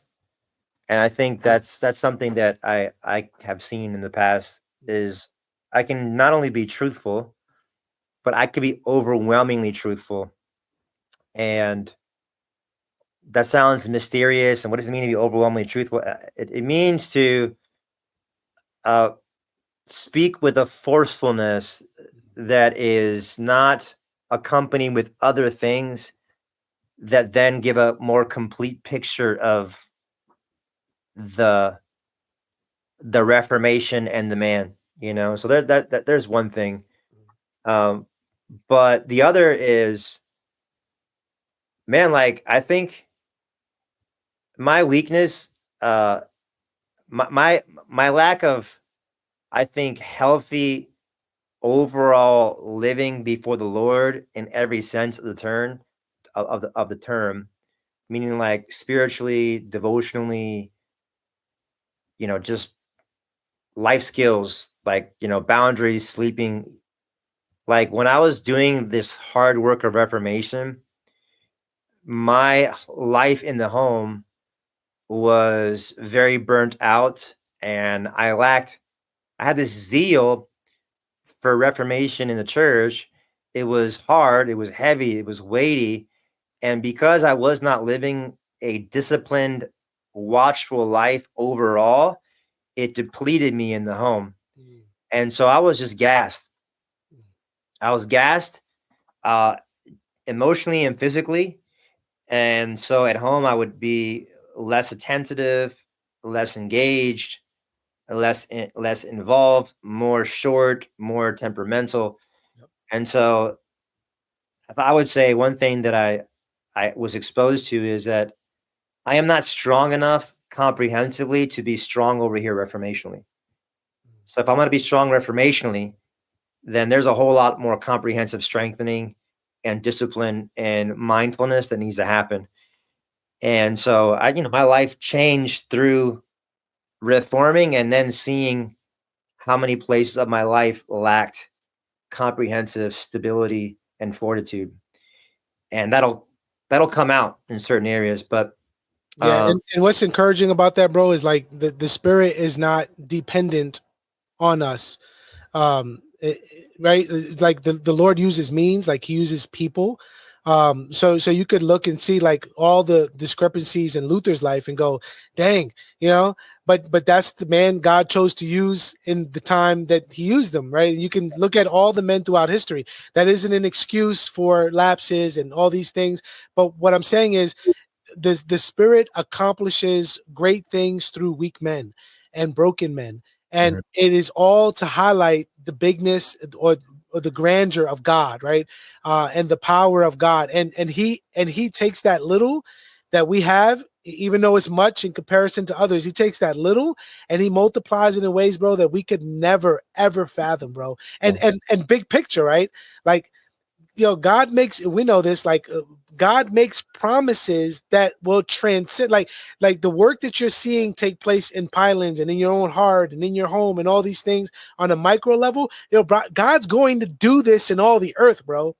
Right? So like these are promises that we have from God's word that we can't see, but these are things that he's doing in pockets of places that will collectively come together, and it will all magnify him in spite of our weaknesses. And that's encouraging, bro. Yeah. And one thing I would say too, to encourage you guys here is that are listening, and even just ladies that maybe, I don't know, I don't get a lot of emails from ladies every once in a while, but I'm assuming there's some ladies that listen to the podcast, is that just because people take elements of your character that truly are flawed, and just because the work of reformation that you're doing could be done better, and there is places where you drop the ball, it doesn't mean that them writing you off comprehensively because there are some believable things where you truly err. Don't listen to that, bro. Right. That is a very strategic weapon of the devil that he manipulates Christians to be a part of. Yep. They will take things. Half these people don't know what they're doing. You know, that's why there's letters where he says the devil's wiles and his ways in the church. He works through Christians. He works through Peter, right? Get behind me, Satan. They will take things about you that are true, but not representative of you, and they will make it to be the entire narrative to invalidate everything you're doing. You have to learn the art of ignoring such things while being open to receive the truthfulness of the sliver of truth that they are exaggerating. Yes. That sliver of truth or that blunder or that you got to be able to hear that, even though that they are running wild with it, right? Because at the end of the day, it may not be true about me comprehensively, but if it's true in some sense, then I can grow in that area. Even though people they're not telling me these things to grow you, they're telling you because they want to destroy you to vindicate themselves. That's the heart, bro. Right there, what you just said, bro. That's heart work. That's hard, bro. That's that going before the Lord and seeking him, and I'm not talking about some woo way, but just like, Lord, search my heart. You know me, you see me, and really having these conversations with the Lord and with yourself, like, man, like, because you see discrepancies in yourself. You know you, right? God knows you. And so when people, to your point, bro, people will say things and the devil will use them to say things, not just anything, right? Like if somebody levied a charge against you that wasn't particular to your strengths and weaknesses, then it wouldn't really hit. But if it was for me, then it's like penetrating and it hurts because there's a sentiment in which, dang, like, I think those things or have thought those things about me or have heard those things from others about me. And I need to decipher through what's what and what's not. And that's hard, bro. Yeah. Yeah. And another thing too is many people like that will seek to kill the reformer. Many of them are the ones that actually don't take the time to know them and hear them out. What they do is they speak very strongly from a distance. And the people that have actually like known you the most and they've given you opportunity to talk the most, they're like, I know all those things that are being said about you are not true because I know you. Right. But many people will intentionally keep a distance because if they actually were to move towards you, they would know that you're not the demon that they're pushing in the narrative. It would mess everything up. Yeah. And so there's oftentimes a strategic distancing of the most vocal people for the purposes of not allowing what many others know to be true, namely like your your God-given graces, right? And so this is one of the things, like, I don't know if I'll do it, but eventually, like, the art of Reformation, I feel like I need to, like, write out like a Sun Tzu art of warfare. It's not just the act of reforming, but the mentality and mindset and the wisdom of Reformation, that I think is it's a huge thing, because many men, and I would include myself, like, we know what we're supposed to do, but when all the stuff comes around what we're doing, and then how to navigate the all around what we're doing that we know to be doing, like, how do you process these things, and how do you navigate these things, and how do you think through these things, and how do you time these things? Like, that can be much more challenging, the art of reforming. And I think one of the reasons why many churches don't do very well in growing a church that is very reformed to be more than like look, I'm not saying that every 30 to 50 person church is the same. I'm not saying that. But what I am saying is, if every major reformed church is less than 50 people, there probably could be something about the art of reforming, the way of reforming, the principles around reforming that you lack competency in. And you know how to do the right things, but the way to do the right things and flush them out and to navigate warfare and challenge and all this stuff, it can be lacking, where you've only figured out how to do it with a very narrow kind of person. Because when more people start coming into like this church context that are not this, I understand everything we do, I don't understand half what we do, or I don't understand anything that we do. When those people start coming in, a lot of this stuff happens right now. Even in the most reformed church, where most people have like-minded, there still could be the issues, but it becomes more perplexing and challenging. And so you have to be very good at not just doing reformed things, but showing people and carrying yourself in those things in a way that is smart, wise, strategic, persevering, and calculated, right? And so here's like where I would maybe try to land the plane and conclude. What would you do differently if you could go back in time? What would you do differently, and why? Yeah, so I've thought about this a lot. That question, and the next question before I forget, why? What helped you? What helped you to consider? You were back and forth between, should I leave or should I stay? Should I wait? Should I tarry? Like, what? Because I want to hear you say this, because there's a lot of guys in the reform world, like, do I stay or do I leave? And I think you talking, that would be helpful. So what would you do something different? And also, what was that helped you process the stay or leaving thing? Yeah, what I would do more different is not a lot, but what I would do is important, is I would speak more clearly about where I was, and that's I say not a lot, because I was clear, but I was in an environment in which what I believed initially was hidden. For example, when I was taken on at the church, they never mentioned to the congregation that I held to the positions I held to.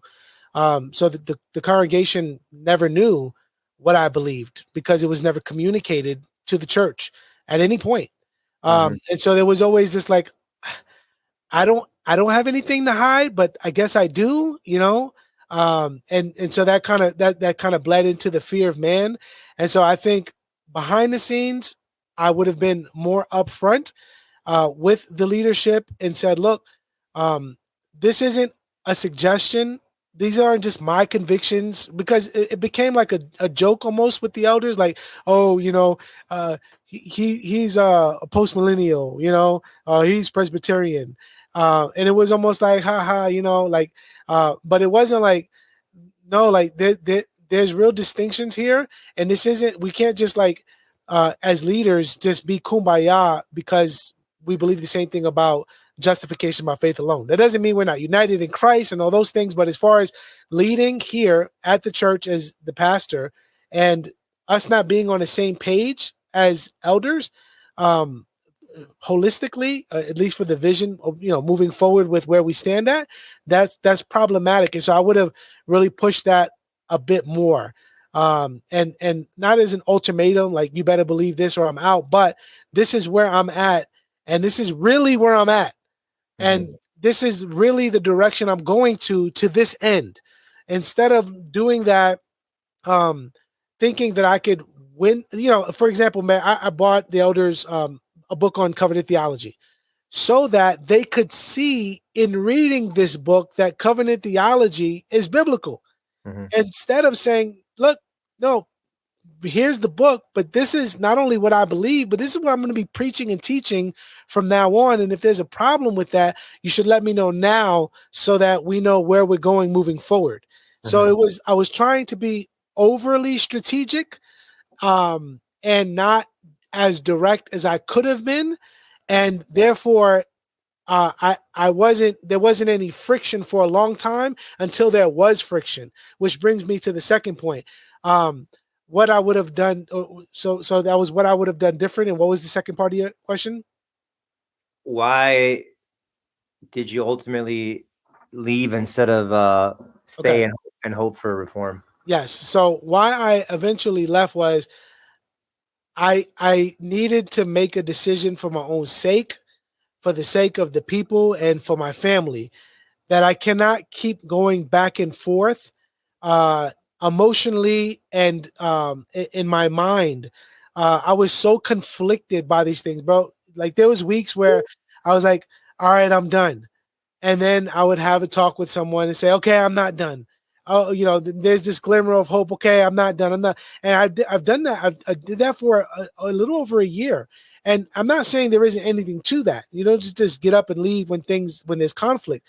But if you have exhausted all your resources to an end and it isn't reciprocated and it's almost the antithesis of that, then you got to see the writing on the wall at some point. And that's exactly the point I came to. Is like, I'm going to die doing this and no one's going to be here to pick up the pieces. My wife will be, right? And the kids will have the fragments of me. And for what? Like I'm doing, and bro, it ended up being that I had the people in mind. I've got individuals in mind at the church, right? Like I love these people. I can't just get up and leave. What's going to happen if that happens? Now I went about it the right way. I gave my resignation. I was there for 7 weeks after giving the resignation, after making it public, because that was, what their documents said. So I honored that. And that was the hardest thing I'd ever done, bro, is to see people, and to hear things and to hear slander and gossip, and then to see people leave the church, so that the church was relatively empty by the time I left. And all of it being the narrative that I'm the one who did something wrong. Well, that's what I feared initially. And that's why I held back. But it got to the point, bro, in short, where I was going to die, bro, have a stroke, have, something happen to me. And I just got to the point, was like, Lord, I don't think you are calling me to this end anymore. And I'm just going to pursue that end by faith and see where this goes. Now, you had made a point, bro. You said to me one time, you said, because I thought, okay, I'm saying this, right? I'm making this resignation and I mean it. This is the date. That's it. It's in paper, right?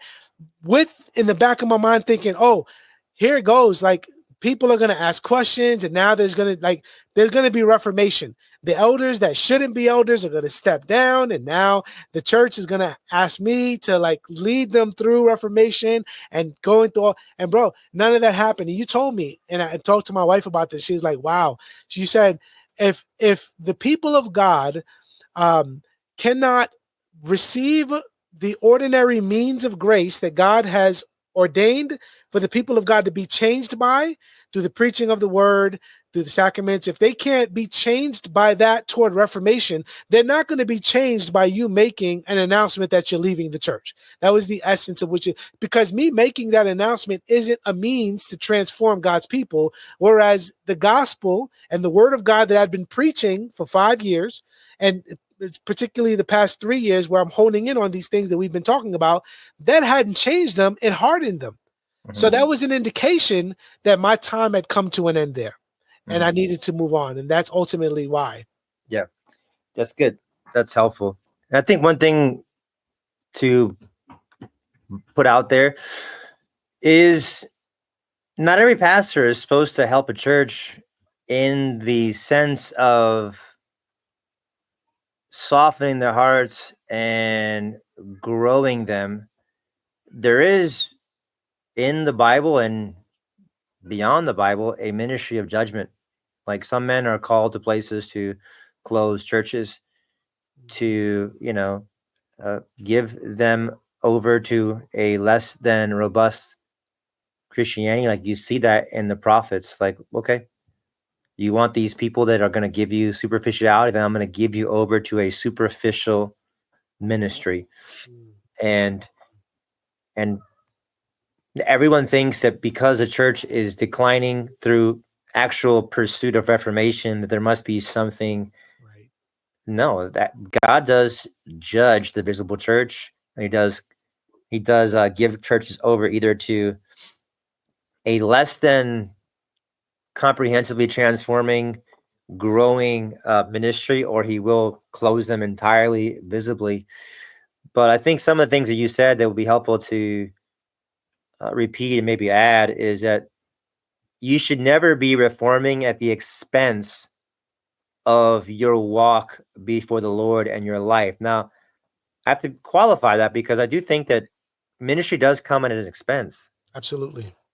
Right? I mean, sometimes we die and sometimes like we lose sleep and we lose friends. So, but there's a difference between thriving in afflictions, right?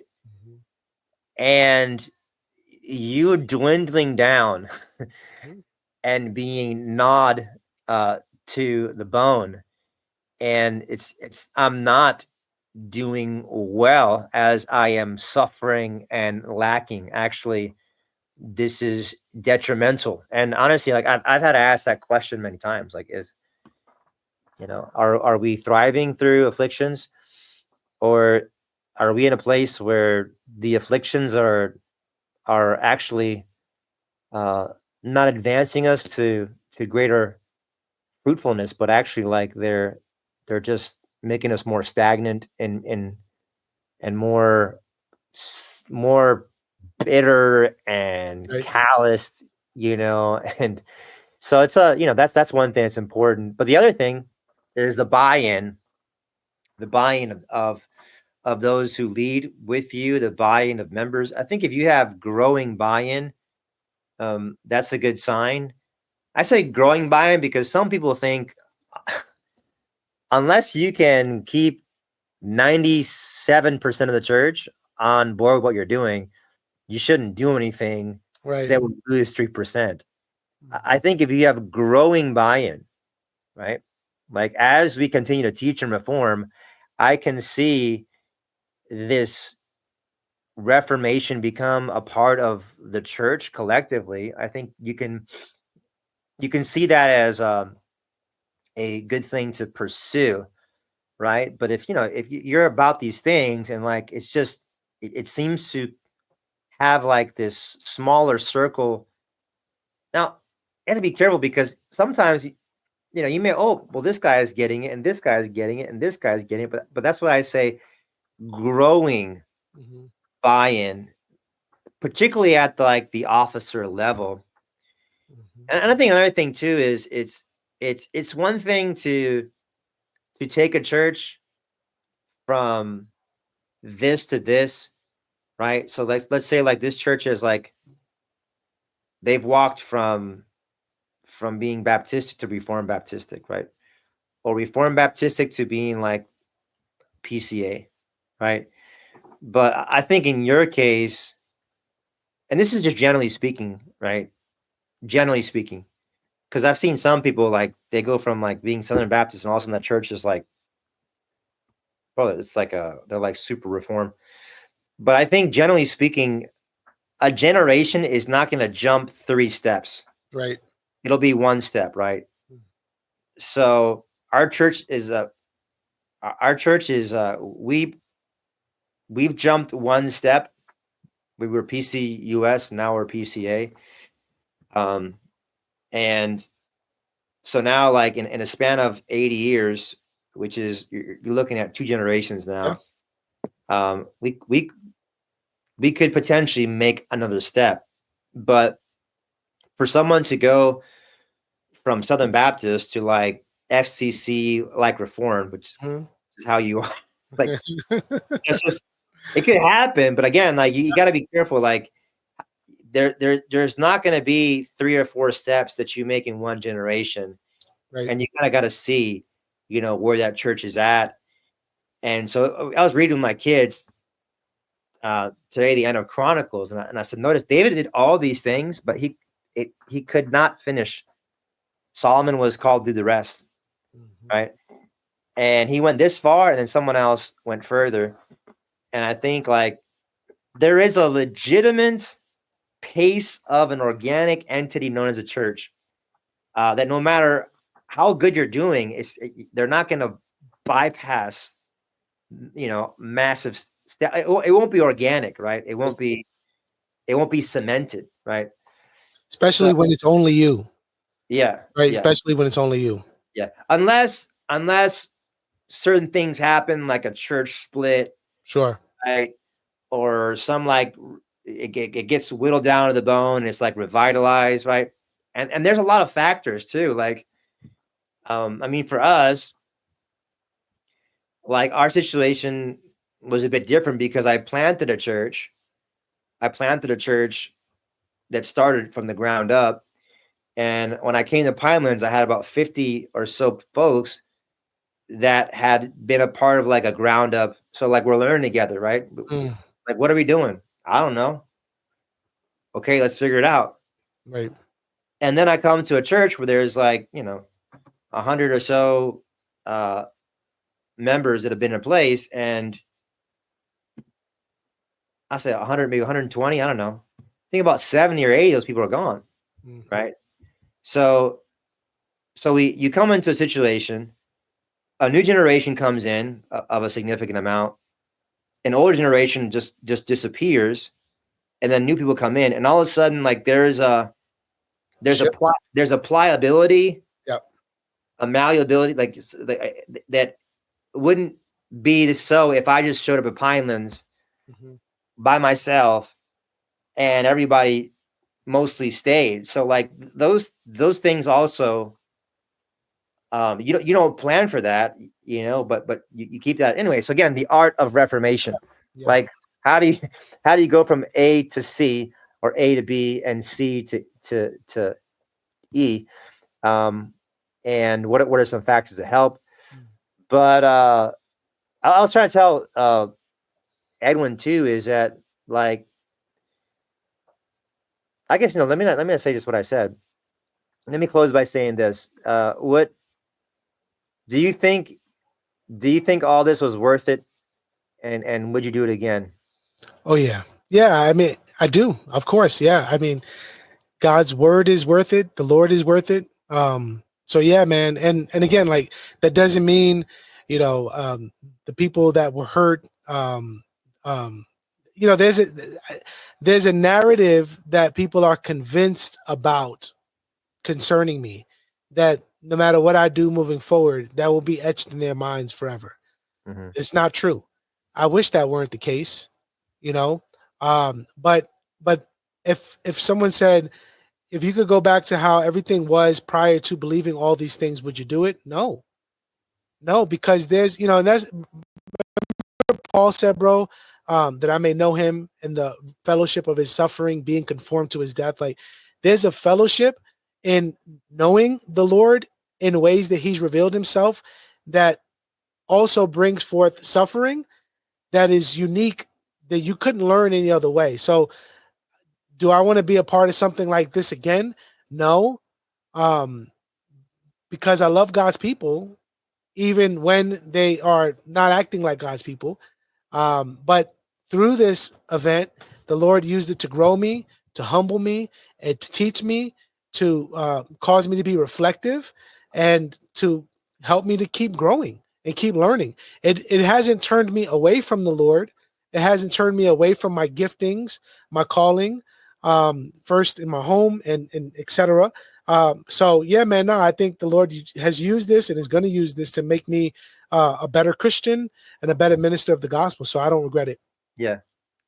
And you better like tattoo that on your forehead, mentally speaking, because Satan will haunt you for the rest of your life over this. Mm-hmm. He'll haunt you, and then he'll bring people Yep. that will, oh yeah, you're doing this, but I know what you did. Like, so that's the thing. Like when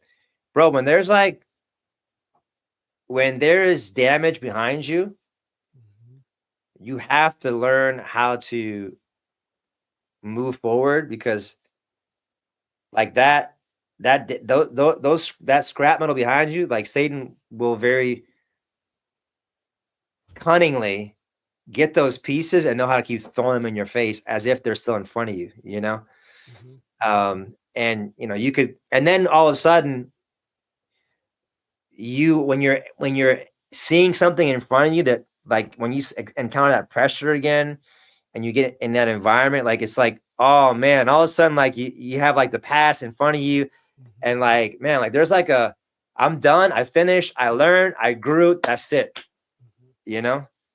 I'm not carrying that with me in some definitive kind of sense, right? At the end of the day, like people say like, oh, I remember when you did this and you taught it like this way, and like, and I remember like, and I'm like, that's not who I am anymore, even if that was so. You know what I'm saying? Like the glory to glory, right? Death and resurrection, and that maturing, like literally, like when you look at your kids, like, oh my goodness, my kids are not 3 feet tall anymore. They have different features. That's what happens. Like the Lord grows you and you're a different person. And whatever is true about that in a over exaggerated sense, or whatever is partially true about that in a minimal sense, like as you move on and you grow and you're sanctified, like you can really say like, yeah, that's not me anymore. So for example, like they're like, well, I remember like when like you used to say it like this, and I'm like, yeah, and I don't do it anymore. Like, Yeah. but no, but you did it. You did it, and yeah. So what? Like, and what? Like the Lord really does, in a sense, make us be something other than what we were like a year ago, a few years ago, Lord willing. But the sad thing is many folks, y'all just the same tired, stunted Christians for like year after year after year after year after year after year. People look at your life the last 10 years and you've gone nowhere, doctrinally, experientially. And it's not because of God's sovereignty. It's because of your stubbornness, right, and resistance to faithful men trying to help you grow. And God will give you over to this stunted, stagnant Christianity. But that's the thing I tell our people when I'm preaching. Listen, do you think you can shut down the Lord when he's speaking to you about something? You think you can reform later? You think you can embrace this later? God can shut a door that you never open ever in your life. Why do you think so many Christians die with so many views that have nothing to do with the Bible? Like, don't ever think that you can obtusely be pugnaciously against the promptings of the Spirit, and there'll be a time in your life where you're now in your 60s as a Christian, and you literally cannot understand these things. It's just, it's gone over. You know why? The calluses have been fermented. Yep. Hey, you're saved. God's gracious. But at the end of the day, like, bro, this is why I tell people, like, why do you want to be less than a God enjoying following? Why? What? I mean, to me, it's like, what's the point, bro? Like I want to, I want to be healthy enough not to die young. Like, I want to be as healthy as I can be. Right. Right. And those same people will say, they'll agree with you when you talk about the doctrine of sanctification and being conformed into the image of Christ, right? I want to be like him. And we sing hymns about these things. And it's like, all right, then this is what it looks like to be conformed into the image of Christ. You don't think Christ believed these things? Yeah, he did, and so if you want to be like Christ, then keep walking with him. Yeah. You want to be like Christ, let him be hacking up your branches over and over again that are dead. Anyways, really good conversation. I think this will be very helpful for quite a few folks. Hopefully it gets the attention of it's interesting how like the headline can be the difference between 1,000 clicks, and it's like, so hopefully this gets your attention, KP folks. I think this is one of the more practical, relational, pastoral ones. I mean, it's kind of like the Tertullian one was also similar to that, like piety, on the ground piety, processing things. So good stuff. Appreciate your time. Absolutely, bro. Show this man some love, man. How do people show you some love if they want to reach out to you? One, pray for me, man. Pray for me and my family. We're going through a time of just self-reflection, seeking the Lord, next steps. So just pray for me and my family. Also, tangibly, if you want to go visit my podcast, that's The Proverbial Life on YouTube, you can do that. Just listen to some things and, leave a like, give a drop, say hi. I'm from, Kingdom Polemics. And yeah, man, that's it. Prayer. And if you want to hear more of what you heard, you can go over there and subscribe and go on from there. Sounds good. All right. Grace and peace. Grace and peace. Signing off. Don't give up. Your labor is not in vain. I said to all you folks who know exactly what I'm talking about. All right. Till the next time, grace and peace, Kingdom Polemics signing off.